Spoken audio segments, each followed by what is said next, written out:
Hi, everybody. I am here because I've had a few people ask me about my opinions of government and why it's shaped like a weird warped basketball. So I'm here to tell you my opinions and my thoughts on the matter. Most of it based upon study and research and talking to people who know. So this is not just my conjecture. It's a lot of it is based on hard fact. This is what happens when you're in an open society. And when you're in a fascist society where they control everything, it's all hard and fast and there are no questions. When you're in an open society, the powers that be found ways to manipulate people so that they could get the same results without fascism. Light fascism, friendly fascism. Anyway, what happens is that you get these centers of blackmail information that grow. People like Jeffrey Epstein. Before him, there were other, usually outside the purview of intelligence, because they're answerable to laws, but still connected. It's usually the mob, the mafia, syndicated hellboys. I don't want to call it a criminal syndicate because that's a little more organized than it actually is. But there are people who get together and they have these palaces with cameras and underage girls and boys, and unfortunately most of these youngsters have their own problems with drugs or whatever, and they are forced into these situations, and quite often they'll end up with a bullet in their heads or something. So they have, you've all seen The Godfather, I'm sure. Okay, what happened, Godfather 2, what happened to the senator is pretty much the way things go. Powerful people have powerful motives for keeping things quiet. So they get dirt on people.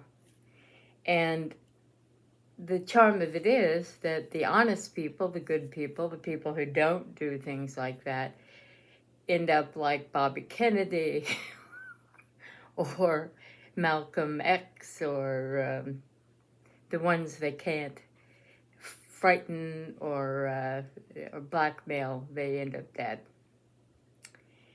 And the people that they can catch in a trap, who usually just common, ordinary folk with the same issues most of us have, but they're not as decent a human being as Bobby Kennedy or Dr. King or Malcolm or whomever.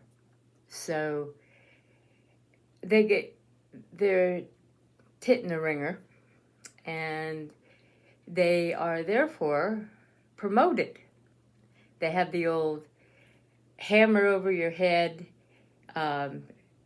bouquet in your hand approach, where they give you good things if you comply and you follow their bullshit and do what they tell you.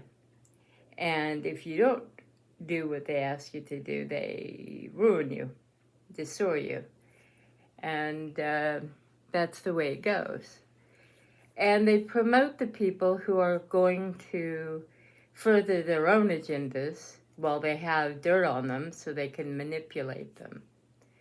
And so there is no such thing as a president or prime minister or head of state of any kind who isn't thoroughly blackmailed into that position.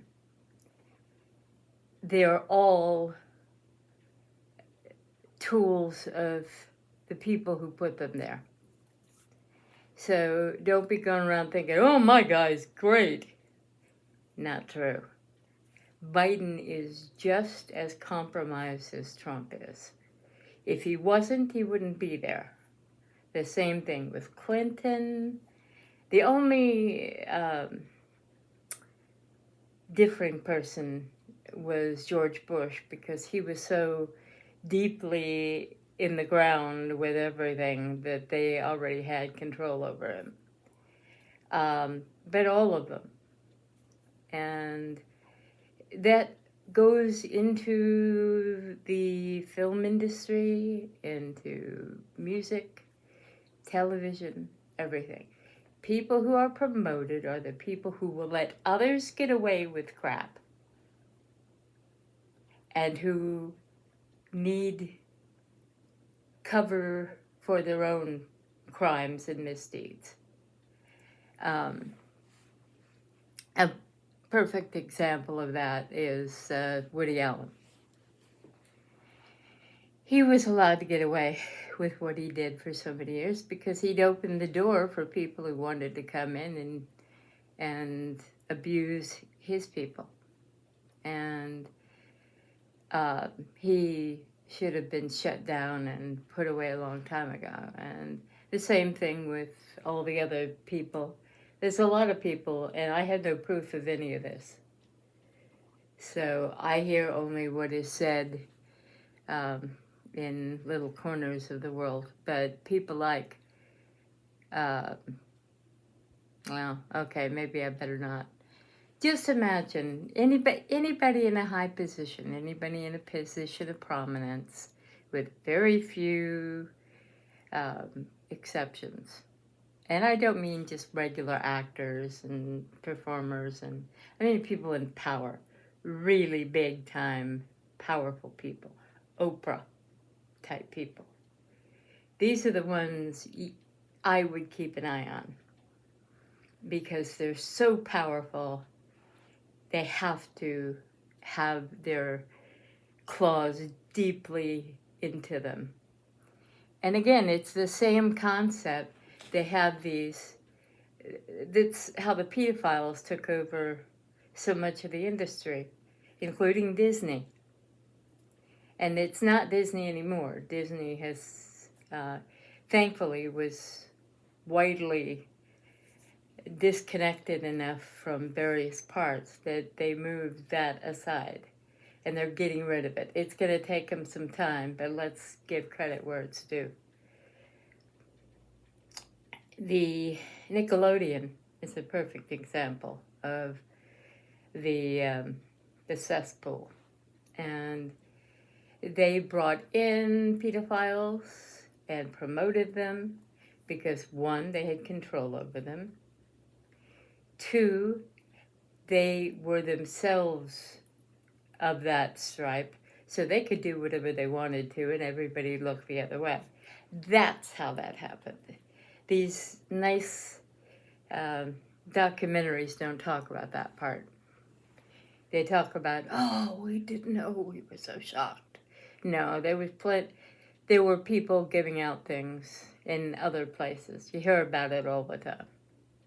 And again, everybody hears about it, nobody's got proof. So so that's how it happens. You don't get into a position of power in a democratic country without having your tit in a ringer somewhere. They have to have control over you for you to be allowed to be elected. There's a little place called Bohemian Grove. Do a search. Now, Alex Jones loved to talk about, oh, Bohemian Grove. Well, that was only because the people who protect us were deeply over there in Bohemian Grove collecting information on the lawless ones who wanted to do us all in and do away with democracy. So that's the only reason Alex Jones was talking about it. And there are good and bad things in all situations. And a lot of our people who look out for us, and there are those, have to be in all different areas.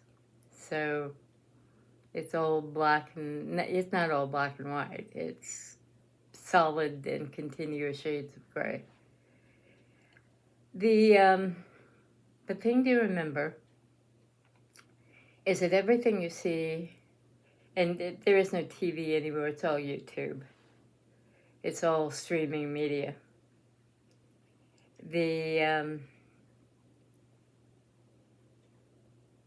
Even the channels that we watch, just as we think it's some funny person who's, there are very few Jimmys from Mr. Beast. He did that all by himself, and he's a wonder person. And they're also terrified of him because he knows which way the wind blows. And there are other people who have, whenever they see the channel start going up there toward million, they start being concerned. By they meaning not the shadow government. The people equate that with the intelligence agencies. It's not. It's two different things. And a lot of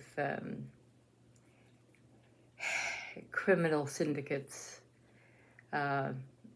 sort of shadow themselves with all of that, from what I can tell. And again, I'm just a writer and a person out here in LA County.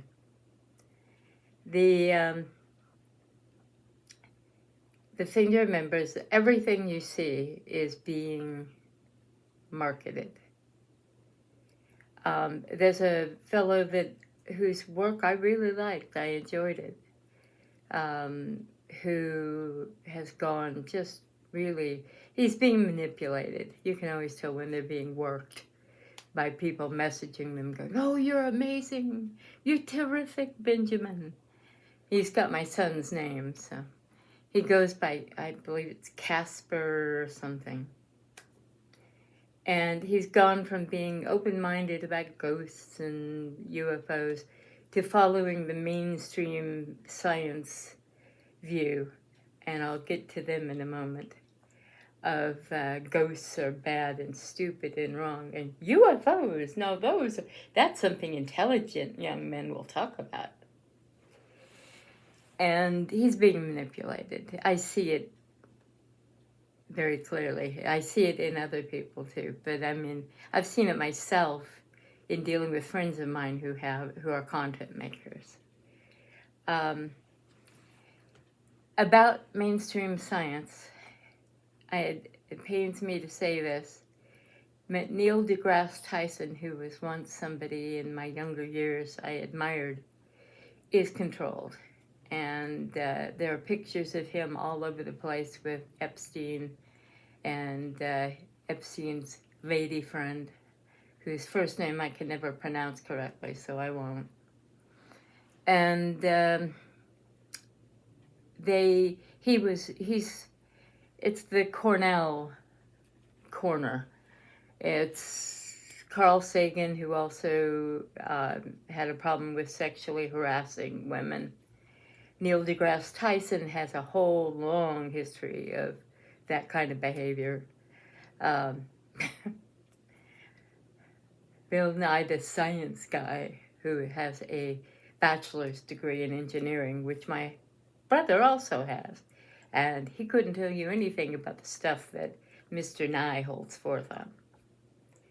So these guys are trying to contain our perspectives on things Science is a wonderful thing when it's a verb, when it's a, a creative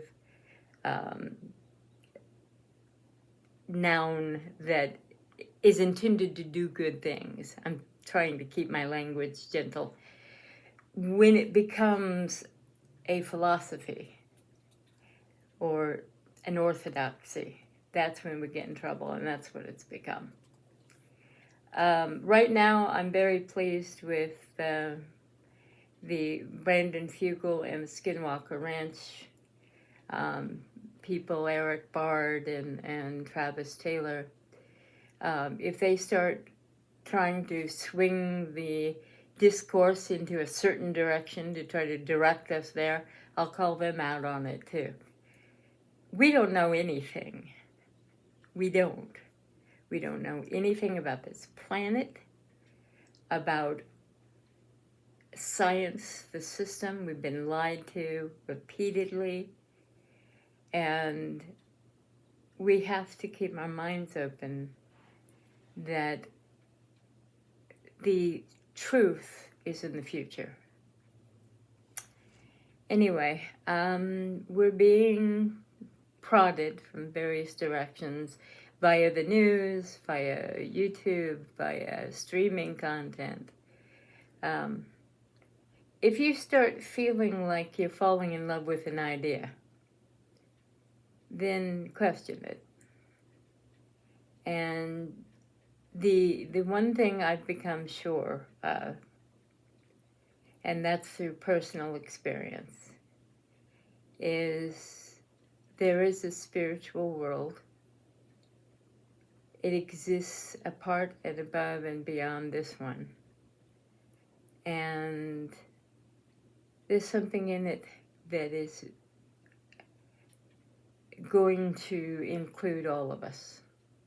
And it's not just about the rich or the powerful or the beautiful or the intelligent. It's about all of us together. And I believe that will be it for today. Maybe more tomorrow. Bye.